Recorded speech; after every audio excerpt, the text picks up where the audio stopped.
దేవుని స్తోత్రం. మీ అందరికీ వందనాలండి. ఈ సాయంకాల సమయంలో దేవుడు మనకు ఇచ్చినటువంటి మంచి సదావకాశాన్ని బట్టి దేవుని స్తుతిస్తున్నాను. మరి ఎన్నో దినముల తర్వాత మరొకసారి దేవుడి తరుణం ఇచ్చినాడు. దేవునికి స్తోత్రములు. అయితే మొదటగా మరి మనము యోహాను సువార్త 3వ అధ్యాయం 16వ వచనం చూసుకుందాం. యోహాను సువార్త 3వ అధ్యాయం 16వ వచనం. దేవుడు లోకమును ఎంతో ప్రేమించెను, కాగా ఆయన తన అద్వితీయ కుమారునిగా పుట్టిన వాని యందు విశ్వాసముంచు ప్రతివాడును నశింపక నిత్య జీవం పొందినట్లు ఆయనను అనుగ్రహించెను. చిన్న ప్రార్థన చేసుకుందాం. స్తోత్రం నాయనా, స్తోత్రం స్తోత్రం స్తోత్రములు తండ్రి. పరిశుద్ధుడాని పాదాలకు స్తుతి స్తుతి స్తోత్రం తండ్రి. తండ్రి నాయన, మీరు మాకు ఇచ్చినటువంటి యొక్క వాక్యాన్ని బట్టి మీకు స్తోత్రములు తండ్రి. నాయన, వాక్యం చెప్పన ఇంటుండగా ప్రభా నన్ను నీ యొక్క శిలువ చాటున మరుగుపరిచి మాకందరికీ కావాల్సినటువంటి వర్తమానాన్ని మీరు అనుగ్రహించమని ప్రార్థిస్తున్నాం. నన్ను నీ శిలువ చాటున మరుగుపరచమని ప్రార్థిస్తున్నాం తండ్రి. నాయన, వినగలిగే చెవులు గ్రహించే హృదయం మాకందరికీ దయచేయగలరని ఈ వాక్యం ద్వారా మీ నామానికి మహిమ తెచ్చుకోమని యేసయ్య పరిశుద్ధ నామం బట్టి ప్రార్థించి వేడుకుంటున్నాను తండ్రి. ఆమేన్. దేవుని స్తోత్రము. అయితే ఇప్పుడు మనం చదువుకున్నటువంటి సారాంశం ఏంటంటే, దేవుడు లోకమును ఎంతో ప్రేమించెను, కాగా ఆయన తన అద్వితీయ కుమారునిగా పుట్టిన వాని యందు విశ్వాసముంచు ప్రతివాడును నశింపక నిత్య జీవం పొందినట్లు ఆయనను అనుగ్రహించెను. అయితే ఇక్కడ మనం చూస్తున్నాం ఏంటిదంటే, దేవుడు ఏం చేసిండంట, లోకాన్ని ఎంతో ప్రేమించిండంట. అంటే అది సూపర్లేటివ్ డిగ్రీ అన్నమాట. ఎవరూ ప్రేమించలేనంతగా దేవుడు ప్రేమించాడు, ఎంతో ప్రేమించాడు. అయితే ఆ ప్రేమను బట్టి ఆయన ఏం చేసిండంటే, తన అద్వితీయ కుమారుడు, తన ఏకైక కుమారుని మరి మన కొరకు ప్రాణం పెట్టడానికి కూడా దేవుడు వెనుక తీయకుండా మరి మనకు ఆ యొక్క ప్రేమను మనకు చూపించినట్టు మనకి ఇక్కడ తెలుస్తుంది అన్నమాట.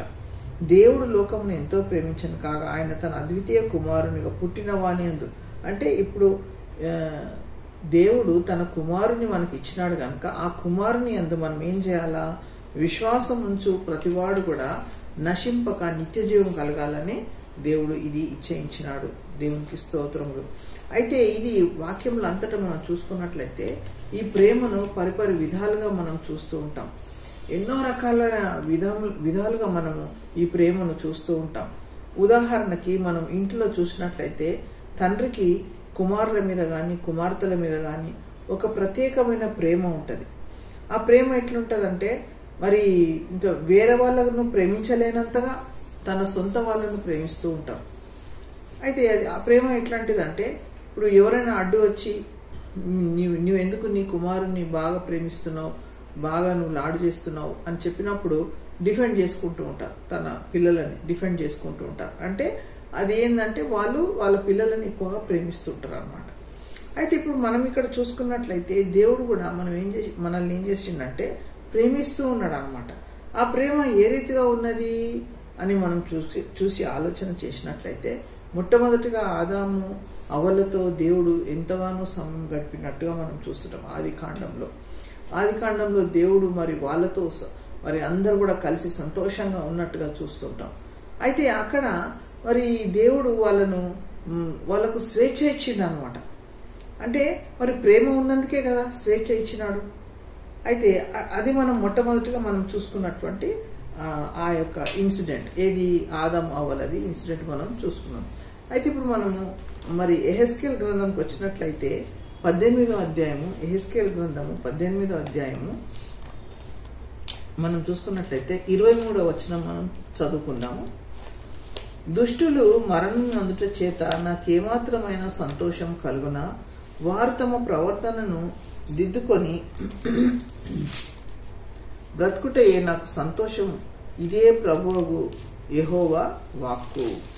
అయితే ఇక్కడ మనం చూస్తున్నాం ఏంటంటే, దుష్టులు మరణం నందుట చేత, అంటే ఎవరైనా మరి వారి పాపాన్ని బట్టి వారి దోషాన్ని బట్టి వాళ్ళు శిక్ష అనుభవిస్తుంటే దాని విషయంలో దేవుడు సంతోషించేవాడు కాదు. అయితే నాకేమాత్రం సంతోషం ఉంటుందా ఉండదు. కానీ ఎప్పుడు సంతోషం ఉంటుంది అంటే వాళ్ళ ప్రవర్తనను వాళ్ళు సరి చేసుకొని నా సన్నిధానంలో వాళ్ళు నిందారహితంగా ఉన్నప్పుడు అప్పుడు ఏం చేస్తాడు దేవుడు అంటే అది దేవునికి అది సంతోషం అన్నమాట. ఎప్పుడు ఆ వ్యక్తి ఎవరైతే ఉన్నాడో, ఆ పాపం చేసిన వ్యక్తి ఎవరైతే ఉన్నాడో ఆయన విషయంలో చేసినటువంటి తప్పిదములన్నీ కూడా మరి తీసేసుకొని సరి చేసుకొని దేవుని చిత్తానుసారంగా నడిచినప్పుడు అప్పుడు దేవుడు ఏం చేస్తాడు, సంతోషిస్తుంటాడు అనమాట.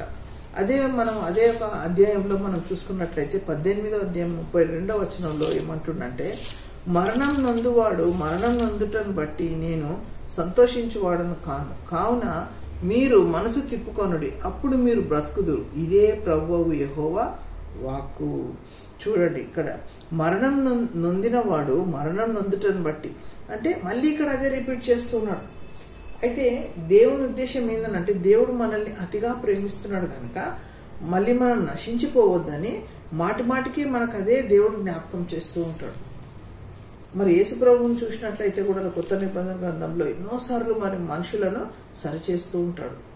నీ కన్ను చెడ్డదైతే 2 కన్నులు చెడ్డదై మరి నరకం పోయే బదులు ఆ చెడుబాటును నువ్వు చూసి నరకం పోయే బదులు ఏమంటాడు, అక్కడ ఆ కన్నును తీసేసి నువ్వు శరీరం అంతా నువ్వు పరలోకంలో ఉంటది, అప్పుడు నరకం పోదు, కన్ను చేయబట్టి నరకం పోయే ఛాన్సెస్ ఉన్నాయని దేవుడు కాషన్ ఇస్తూ ఉంటాడు. ఎందుకు, ఆయన మనల్ని ప్రేమిస్తున్నాడు కనుక. అయితే ఇక్కడ మళ్ళీ అదే దేవుడు అక్కడ రిపీట్ చేస్తున్నాడు, ఏమని, మరణం నందువాడు మరణం నందుటని బట్టి నేను ఆనందిస్తానా, సంతోషిస్తానా, కాదు కదా. కావున మీరు మనస్సు మార్చుకోవాలన్నమాట. అంటే ఈ మనసు మార్చుకోవడం అంటే ఏంటిది, మనం ఏం చేస్తున్నామంటే పాప క్షమాపణ నిమిత్తము మారు మనసు పొందుడి, ఆ తర్వాత బాప్తిజం పొంది పరిశుద్ధాత్మ వరం పొందుకోవాలని అపోస్తల కార్యం 2వ అధ్యాయంలో మనము చూస్తున్నాం అక్కడ. అయితే అక్కడ మరి మనము మారు మనసు పొందుతాం ఒకసారి, కానీ మారు మనసు పొందిన తర్వాత కూడా మనం ఎన్నో తప్పులు చేస్తూ ఉంటాం దేవునికి అవిధేయంగా. మరి ఆజ్ఞాతిక్రమమే పాపం అని అంటున్నాడు దేవుడు.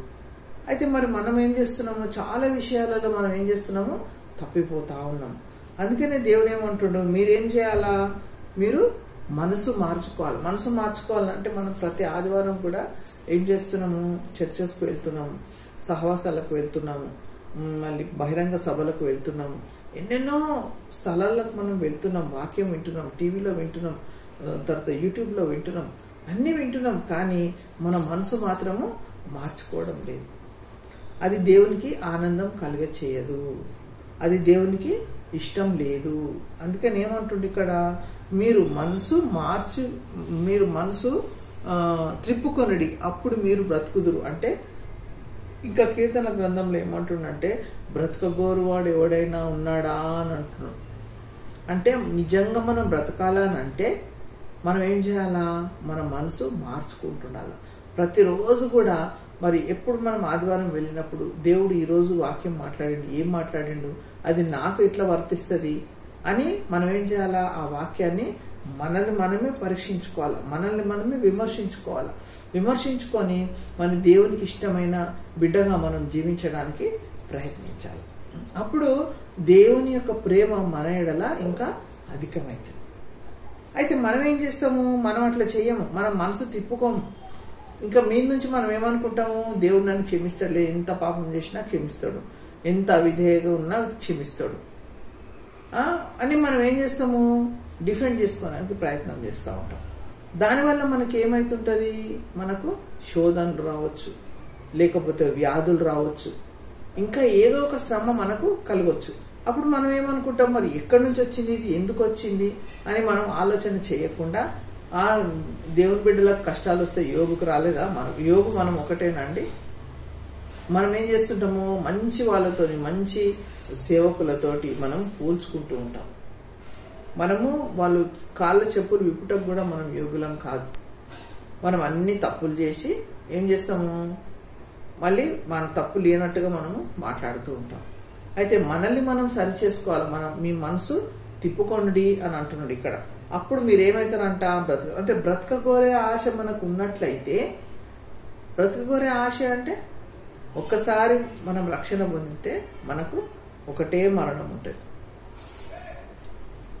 అయితే ఇప్పుడు ఈ మరణము మనం చనిపోతే మళ్ళీ లేచిన తర్వాత మళ్ళీ ఎప్పటికీ కూడా మనము చనిపోము. రక్షణ లేనట్లయితే 2 మరణాలు ఉంటాయి. ఒక మరణం శరీర సంబంధమైంది, ఇంకొక మరణము ఆత్మ సంబంధమైంది. అందుకే దేవుడు అంటుడు, నువ్వు మనసు తిప్పుకొనకపోతే నువ్వు బ్రతకవు అంటుడు. బ్రతకవు అంటే 2వ మరణము అని అర్థం అన్నమాట. దేవుని స్తోత్రం. మళ్ళీ ఇంకొక మాట మనం చూద్దాం. ఇదే మాట మీదనే నేను ఇప్పుడు ధ్యానిస్తున్నా. 33వ అధ్యాయం యెహెజ్కేలు గ్రంథం 11వ వచనం.